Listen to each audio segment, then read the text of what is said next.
नमस्कार दोस्तों, मैं अंकुर चटपटा न्यूज़ से।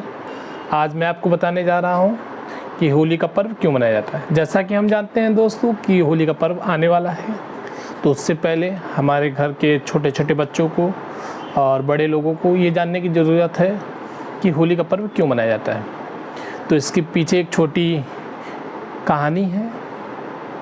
ये कहानी है एक राक्षस से जुड़ के, ये कहानी एक विष्णु भक्त से जुड़ के। तो उस कहानी को हम लोग जानते हैं दोस्तों। एक समय की बात है जब एक अत्याचारी राक्षस रहा करता था जिसका नाम हिरण्यकश्यप था, और वो बहुत ही दुराचारी और बहुत ही शक्तिशाली था। भगवान ब्रह्मा जी के द्वारा उसको ये वरदान प्राप्त हुआ था कि न धरती पे, न आसमान पे, न घर पे, न घर के बाहर, न राक्षस के द्वारा, न मानव के द्वारा, न किसी देवी देवता के द्वारा, न अस्त्र से न शस्त्र से उसे किसी भी तरह का न मरने का वरदान प्राप्त हुआ था। जैसा कि हम जानते हैं कि वो सभी लोगों में पूजा जाता था, चाहे वो डर की वजह हो, चाहे श्रद्धा हो, भक्ति हो, जो भी हो, उसके राज्य में जो भी लोग थे उसको पूजा करते थे।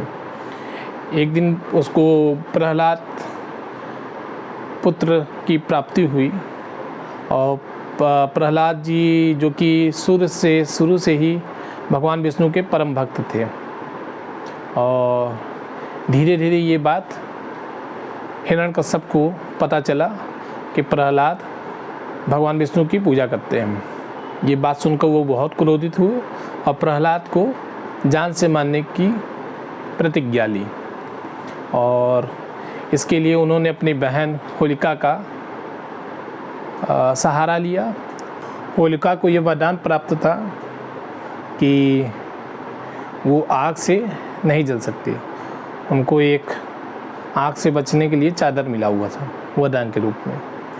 वो चादर लेके जैसे ही होलिका प्रहलाद को लेकर बैठी अग्निदहन के लिए, भगवान श्री हरि का उन पे कृपा हुआ प्रहलाद पे कि वो चादर उनके ऊपर आ गया, और तत्पश्चात होलिका का दहन हो गया और प्रहलाद जीवित लौट आए, जो देख के बहुत लोग आश्चर्यचकित और बहुत ही खुश हुए। और सारे प्रजा में भगवान विष्णु श्री हरि का गुणगान होने लगा, और एक दूसरे को लोग रंग लगाकर एक दूसरे के साथ होली का पर्व मनाने लगे। इसी दिन, जैसा कि ज्ञात है, भगवान विष्णु नरसिंहा रूप में आए और हिरण्यकश्यप को मार डाले थे।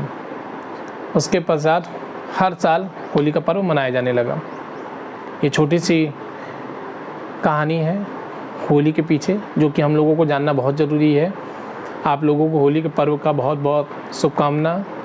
अपने परिवार के साथ, अपने इष्ट मित्रों के साथ, अपने पास पड़ोसियों के साथ होली का पर्व मनाएं और सुरक्षित रहें।